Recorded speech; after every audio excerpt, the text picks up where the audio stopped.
Greetings, YouTubians, and welcome back to Wayne Sharp World, where today we are taking a look at the newest offering to come out of Kansept knives. And let me tell you guys, this one in here, this is by quite a hefty margin the most impressed I have ever been with a Kansept knife. This here, I really think, is Kansept turning the page in a way. They're leveling up in my eyes with this offering right here. And what I'm talking about is none other than the Kansept Cosmos. Now, before I go any further into this review, I'd like to thank you guys for tuning in today. If you like what you see, please do me a huge favor. Hit that subscribe button, follow along, and I will continue to bring you the content. Now, let's take a look at some overall specs on this knife right here. We have an overall length coming in at 8.05 inches, a blade length of 3.58 inches, and a blade thickness at 137 thousandths.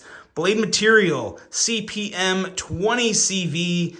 Doesn't get much better than that. We have a Wharncliffe style blade, a flat grind, and a handle length coming in at 4.47 inches. Handle thickness on this guy is 500 thousandths with a handle material, a beautiful combination of titanium and copper carbon fiber. We have a bolster lock that I am a huge sucker for bolster locks.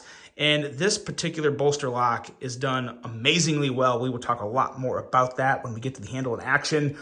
We have a user of a right hand only tip-up carry, a weight coming in at 3.49 ounces, designed by the one and only Paul Munko, and a price coming in at $199.89.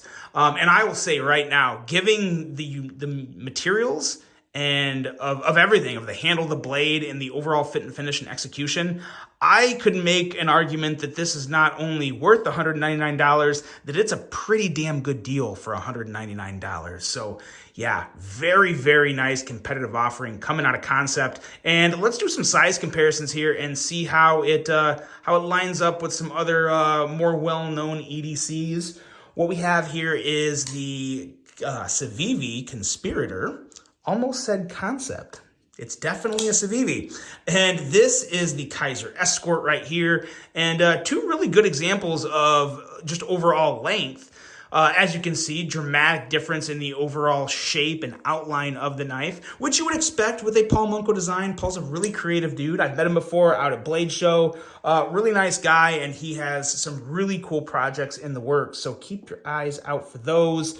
And let's compare it with some other Paul Munko designs. Let's bring out the Kaiser Clairvoyant, which is probably when I first saw this Cosmos, a picture of it on Instagram, I immediately thought of the Clairvoyant, and I thought, like, it's the exact same knife. But then I was like, okay, no, I couldn't be more wrong, because it really is a completely different handle, maybe some similar outlines in the handle, but obviously a radically different blade shape.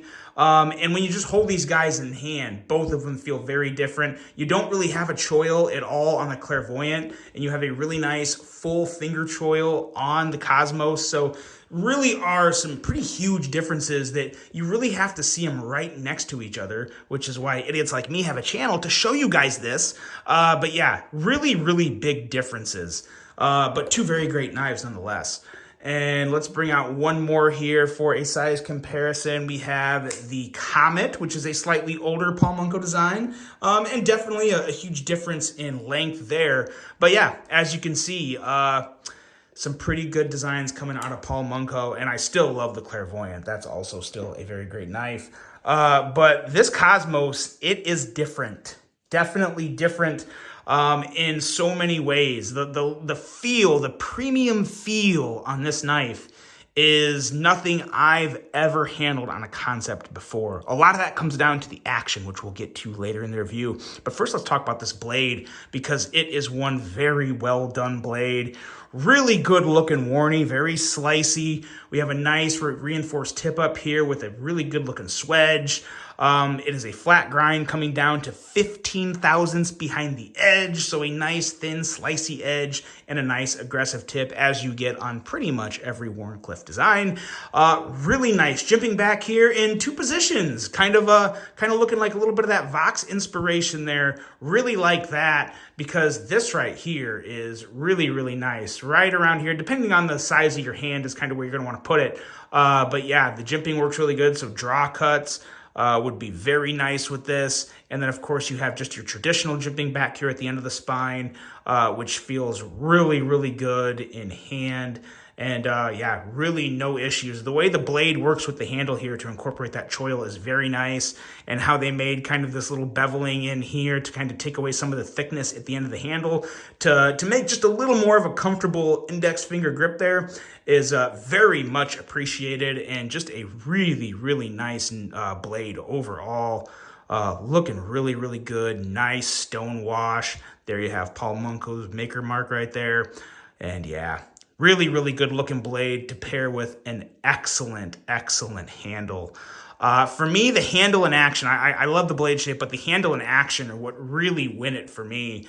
Ergos are absolutely fantastic. All the grip positions. You can choke up with the finger choil, which is what I would probably do pretty much all the time. You have kind of just your regular grip here. You can get the hammer grip going, but yeah, feels really good in hand. Easy, full 4-finger grip. And then if you want to choke up for those draw cuts, you got the jimping and kind of that beveling up there to make that really nice and comfortable. So very versatile in the hand.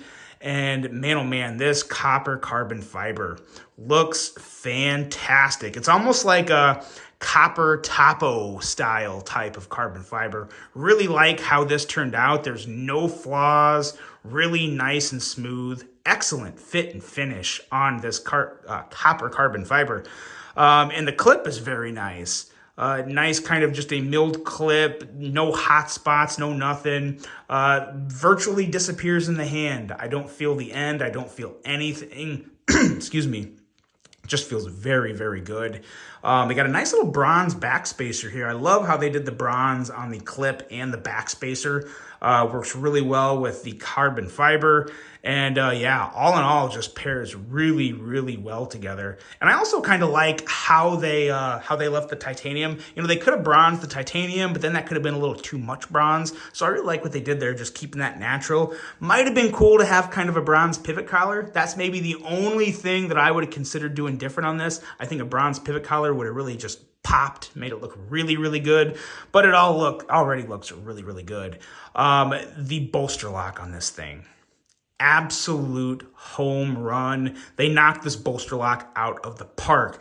And like I said earlier, I'm a sucker for a bolster lock, guys. I love a bolster lock. It's arguably my favorite lock style. I love a good button lock, but man, oh man, when a bolster lock is done right and done this comfortable with the amount of beveling in here and the ease of access, what it does is a couple things. One, oh man. One, it makes it very easy to flip the blade open without having to worry about putting pressure on the lock area, because it's such a small point. Your fingers are going to be all the way down here, as to where if this was a frame lock, you could potentially put too much pressure on the frame lock, which could make it harder to flip the blade. But you don't have to worry about that because of the bolster. So yeah, it protects the lock, but it also is a very secure lock. And when you're holding this in hand, obviously the pressure and squeezing of your finger there is going to keep that frame lock in there. So I can't say it's just as strong as a frame lock, but it has a lot of the nice, strong, secure features of a frame lock without some of the potential negative drawbacks. So I just love the idea behind a bolster lock, and I love how they did this. They even kind of brought the front of the handle, the top of the bolster, down a little, so where it's kind of protecting part of the bolster a little, which I really, really like. As you can see, you have an excellent lockup. And man, oh man, it is just so nice to get in there and disengage that lock. And then when you disengage that lock, absolute butter. So incredibly smooth action. And there's a couple things that make this action really impressive. First is this flipper tab, which is literally on this knife, a perfect stinking flipper tab.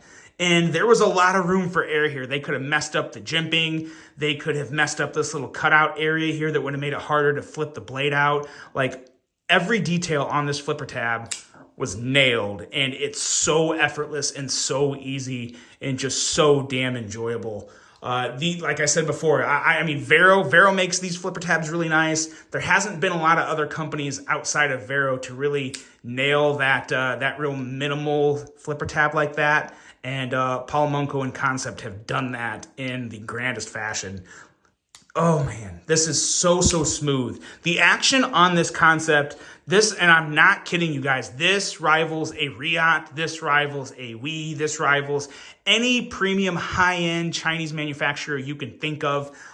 It's right up there, and man, oh man, I honestly was pretty blown away, and I'm still kind of blown away. I think a lot of people have said before, like Kansept has some really good hits, but they have some really big misses. This is more than just a hit. This is a new type of Kansept, in my opinion. Ridiculously smooth, so enjoyable, and man, oh man, this is in there for a Knife of the Year spot. This is really that good. Coming in at the last possible second to be eligible for the awards, but man, oh man, I am really impressed by this knife. And just the overall premium feel and incredibly smooth action.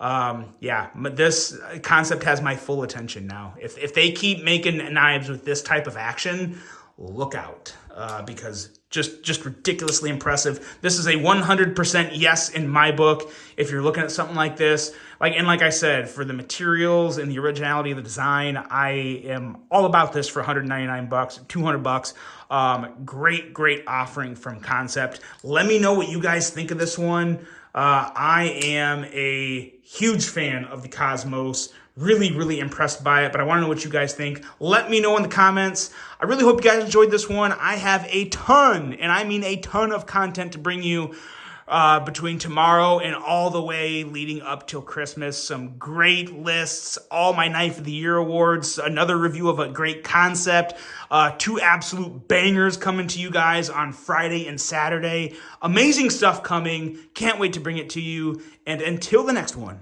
I'm out.